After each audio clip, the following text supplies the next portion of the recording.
Assalamualaikum warahmatullahi wabarakatuh. Hai para pencinta catur dan para catur mania, selamat datang kembali di Legenda Catur Dunia. Kembali lagi di turnamen online chess.com Speed Chess Championship yang sudah memasuki babak kuarter final. Partai pertama di babak kuarter final ini mempertemukan Nihal Sarin versus Ding Liren kawan, calon juara dunia tahun depan, menghadapi Ian Nepomniachtchi dalam gelaran kejuaraan dunia catur klasik 2023 setelah Magnus Carlsen mengundurkan diri tidak mempertahankan gelar juaranya. Dan partai Nihal Sarin versus Ding Liren ini kawan dimenangkan oleh Nihal Sarin dengan skor yang cukup telak kawan, 17 berbanding 9 poin di kuarter final kemarin malam. Apa yang terjadi dengan Ding Liren ini kawan? Mengalami kekalahan yang cukup telak atas bintang muda India ini. Apakah masalah waktu? Karena turnamen online ini kawan digelar pada waktu yang kurang menguntungkan bagi Ding Liren, harus bermain pada larut malam kawan. Memang perbedaannya tidak terlalu signifikan pada posisinya Nihal Sarin yang berada di India. Memang turnamen ini menggunakan waktu untuk Eropa kawan, di mana Eropa masih siang ataupun di Amerika pagi hari, sedangkan di Asia sudah malam kawan. Ini cukup berat juga bagi pemain-pemain Asia jika menggunakan waktu penyelenggaraan Eropa. Tadi sudah kita lihat beberapa game antara Nihal Sarin versus Ding Liren ini kawan. Dan jadwal selanjutnya adalah partainya Hikaru Nakamura versus Levon Aronian tanggal 12. Tanggal 13 nanti diikuti partainya Magnus Carlsen versus Fabiano Caruana. Dan untuk game dari permainannya Nihal Sarin versus Ding Liren ini saya ambil permainan blitz 3 menit increment 1 detik pada game ke-7 kawan. Cukup menarik, dimana para pemain ini harus berhadapan dengan kontrol waktu kawan yang begitu mepet. Dan di sini mereka bermain dengan Ruy Lopez, Gajah A4, Morphy Defense tadi kawan, Pion A6 dan Kuda F6. Di sini Rokade dan Gajah E7. Gajah E7 ini merupakan pilihan utama. Pilihan nomor 2-nya adalah Pion B5 terlebih dahulu. Setelah itu barulah Gajah E7 kawan. Pilihan ketiga adalah kuda ambil pion ini. Dan bila dibalas dengan benteng E1, kuda ini akan ke petak J5 kawan untuk ancam gajah. Dan di sini gajah mungkin akan langsung bertukar dengan kuda dan putih bisa melanjutkan ambil pion hitam E5. Gajah E7 persiapan rokade agar tidak terkena discover. Ini juga merupakan salah satu jalur. Atau pada posisi ini kawan, jika tidak bermain dengan benteng, ada juga yang bermain dengan pion D4 terlebih dahulu. Pion B5, gajah mundur kawan, dan diikuti dengan pion D5, pion D pukul pion E5. Dan kalian bisa melanjutkan pengembangan gajah ke petak E6. Ini juga salah satu jalur sampingan dalam permainan Morphy Defense. Gajah E7, pion D3, dan di sini pion B5, gajah B3, pion D6 dan pion A3 mempersiapkan ruang bagi gajah jika ingin dipertahankan kawan di diagonal ini yang biasanya akan diserang oleh kuda A5 dan mempersiapkan pion C-nya tentu saja. Kuda A5, gajah A2, pion C5, kuda C3, gajah E6 menantang pertukaran, ditolak dibalas dengan langkah gajah G5 dan Ding Liren di sini langsung rokade mengamankan raja. Jika kalian terburu-buru untuk menukarkan gajah terang sekarang, di sini putih akan membalas sikat kuda terlebih dahulu kawan. Dan jika kalian mempertahankan gajah ditarik mundur lagi, pion ini akan jatuh. Jadi gajah gelap harus disikat terlebih dahulu. Di sini benteng akan ambil gajah hitam A2. Kudanya tetap akan menempati nanti petak D5 di sentral ini kawan. Ada mungkin hitam rokade, kuda bisa ke pusat. Kuda semacam ini cukup mengganggu nanti ke depannya juga. Rokade terlebih dahulu oleh Ding Liren. Dan di sini didahului pertukaran gajah sikat kuda F6. Diambil balik oleh gajah. Sekarang kuda D5.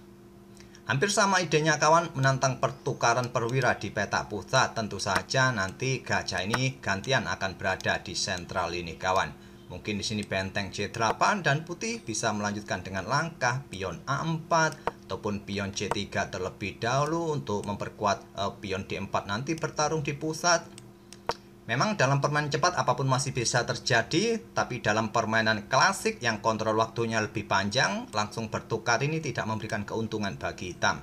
Pion G6, pion C3, gajah langsung ditarik mundur bersembunyi via Cento di G7, Menteri langsung keluar ke petak D2, mengkoneksikan kedua bentengnya kawan, dan dibalas dengan langkah pion C4 menantang pertukaran. Ditolak, kuda mundur ke E3, gajah A6 mengepin kuda, Menteri menghindar ke E2, dan di sini Ding Liren mulai membuka permainan, kembali membuat tantangan pertukaran gajah terang, pion C pukul pion D3 terlebih dahulu. Pion diambil oleh Menteri dan selanjutnya pertukaran didahului oleh Ding Liren. Gajah pukul gajah A2 diambil balik oleh benteng dan melanjutkan pertukaran lagi kawan, sehingga sekarang tersisa pertarungan perwira minornya adalah kuda. Kuda C4, Menteri menghindar langsung keluar ke petak H6, diikuti langkah kuda ke G5. Dipertahankan dengan pion F6 sekaligus membuka baris ketujuhnya. Persiapan benteng-benteng ini untuk mempertahankan posisi raja naik ke petak atau baris ketujuh kawan. Benteng D1, Menteri menghindar ke C7 kawan. Pion H4 mulai didorong oleh Nihalsarin, tentu didorong kembali untuk mencoba menantang pertukaran pion membuka posisi raja hitam. Di sini Stockfish menyarankan benteng-benteng ini digeser ke lajur D kawan, tapi memilih Menteri ke petak C6, juga pressure pion E4. Terlebih dahulu pion B3, kuda A5, benteng A D2, pressure pion di sini. Ada pilihan bagi hitam, pion-pion ini siap diambil, tapi pion menggantung ini juga nanti dalam ancaman juga kawan. Memilih pertahankan pionnya dengan kuda B7 terlebih dahulu, dan sulit juga mempertahankan dua pion sekaligus pada posisi ini. Benteng D5, pertahankan posisi pion pusatnya. Di sini Ding Liren tidak terburu-buru ambil pion ini kawan. Kalau ambil pion ini sekarang, pion H5 kemungkinan akan mulai didorong oleh Nihalsarin. Memilih mengangkat bentengnya ke F7 terlebih dahulu, dan di sini Menteri mundur untuk pertahankan petak C3 merupakan pilihan terbaik, tapi benteng ini yang diangkat, memberikan kesempatan kuda untuk ancam benteng. Terlebih dahulu benteng ambil pion D6. Menteri menghindar ke C7, benteng mundur lagi ke petak D1, dan kuda ambil pion pusat terlebih dahulu dengan ancaman pada petak C3 juga. Benteng turun ke petak D3, pertahankan posisi pion, tapi juga disikat oleh Ding Liren. Kuda ambil pion C3. Benteng bergeser ke E1. Kenapa tidak melakukan pin-pinan? Karena ancamannya skak kawan discover. Benteng ini juga jatuh di langkah berikutnya.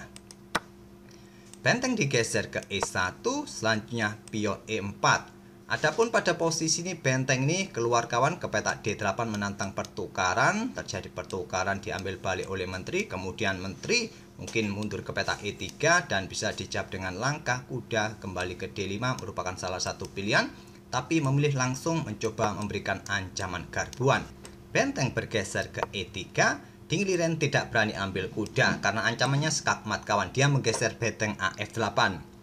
Kalau ambil kuda tentu benteng siap meluncur dan skakmat. Mau diblokade langsung ya skakmat satu langkah berikutnya kawan. Kalau di sini benteng pukul benteng ya diambil balik skak, blokade, disikat, skakmat. Oleh karena itu benteng AF8 dan kuda lari ke petak D4. Selanjutnya Menteri ke E5, tetap kejar kuda. Kuda lari ke C6, ancam Menteri. Menteri ke C5, terus memburu kuda. Di sini kuda lari ke petak B4. Bergerak ke petak C1 juga bagus kawan, terjadi pertukaran kuda nanti. Tapi memilih kuda lompat ke petak B4. Dan di sini bagusnya bagi hitam melanjutkan langkah benteng C8 kawan, untuk mempertahankan posisi kudanya nanti, tapi memilih dengan langkah pion A5. Bisa dijawab dengan langkah benteng C1 sekali lagi kawan, menantang pertukaran kuda, tapi memilih lompat ke petak C2. Dilanjut dengan langkah pion F5 sekarang. Di sini pion B4. Pion A pukul pion B4. Diambil balik dengan kuda. Diambil balik dengan pion untuk mengusir Menteri ini bagus. Diambil balik dengan kuda oleh Nihalsarin. Sekarang pion F4 kawan. Dan di sini benteng sudah tidak bisa lari lagi kawan. Kalau lari ke lajur H ini kurang bagus, nanti bisa dilanjutkan dengan pion E3 oleh hitam.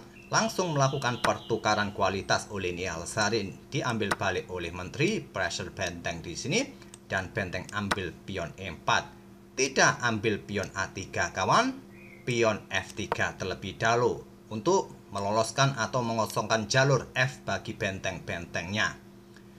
Kuda D5 ancam menteri, lanjut Nihal Sarin. Di sini kontrol waktu kedua pemain sudah berada di ujung-ujung jam kawan. Ding Liren hanya menyisakan sekitar 3 detikan, Nihal Sarin 4 detik. Dan sekali lagi perlu diingat, incrementnya cuma 1 detik kawan, sangat-sangat terbatas.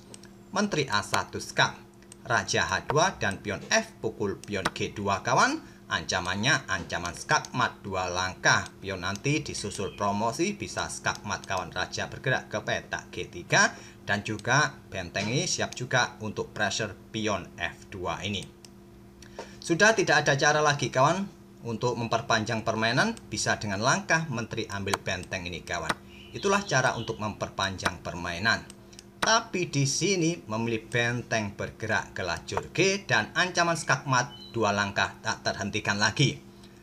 Ancaman skakmat jelas kalian sudah bisa memprediksinya kawan. Seperti inilah kombinasinya. Tapi ini terlewatkan oleh Super Grandmaster macam Ding Liren. Kita saja pasti juga tadi kalau kalian salah melangkah mempromosikan terlebih dahulu, ya tentu ancaman skakmat sudah terlewatkan. Seperti biasa dalam permainan cepat, hal seperti ini seringkali terjadi, termasuk Super Grandmaster atau calon juara dunia pun juga melewatkan langkah itu. Dia mempromosikan pionnya terlebih dahulu kawan. Ya, disikat oleh benteng. Seumpama menteri, mungkin dikira pion ini tidak bisa mendukung menterinya kawan. Mungkin dikira pionnya maju ke depan. Itulah yang mungkin jadi perkiraan Ding Liren, kehilangan fokus, mempromosikan pionnya. Dan disikat oleh benteng. Sekarang ancaman sudah terlewatkan, tapi tetap masih menang kawan pada posisi ini. Benteng ambil pion F2 skak, Raja bergeser mundur ke H1 dan menteri ke petak E5. Ancaman skakmat kawan, tentu saja sudah sulit juga dihindari. Di sini benteng diluncurkan oleh Nihal Sarin, diambil oleh pion H, menteri ke petak G6 skak. Yang tinggal 2 detik kawan pada posisi ini. Ding Liren tidak memperhatikan jamnya. Dia berpikir lama kawan, akhirnya waktunya habis. Di sini Ding Liren kalah waktu. Beruntungnya Nihal Sarin dalam posisi yang unggul, Ding Liren akhirnya kehilangan fokusnya, kehilangan jamnya kawan. Permainan jika dilanjut ya blokade oleh menteri. Kuda bergerak ke E7 skak, Raja bergeser, sudah tidak ada skak lagi. Kalau kalian mensekak dengan menteri di sini, blokade oleh menteri. Kuda bergerak ke petak G6 skak untuk mendapatkan benteng di sini kawan. Ya, Raja akan bergeser ke petak G7. Kalau mau dikejar lagi kawan, ya akan tetap bisa diblokade oleh benteng ataupun juga bergerak ke petak G7. Tetap saja masih bisa diantisipasi oleh hitam. Kalau putih tetap ngeyel terus kawan, tetap saja putih akan kalah dalam kontrol waktu yang normal. Sayangnya di posisi ini selepas menteri ambil pion G6 ini, Ding Liren kehilangan fokus, tidak memperhatikan jamnya jatuh, Ding Liren kehabisan waktu. Itulah kawan uniknya permainan cepat, di mana kita dalam posisi yang sangat bagus, melewatkan kombinasi 2 langkah skakmat tadi di posisi ini kawan. Tadi ya menteri bergerak ke H1, diikuti pion promosi skakmat, tapi pion dipromosikan terlebih dahulu untuk mengosongkan lajur F ini. Maksud saya baris kedua ini bagi bentengnya meluncur.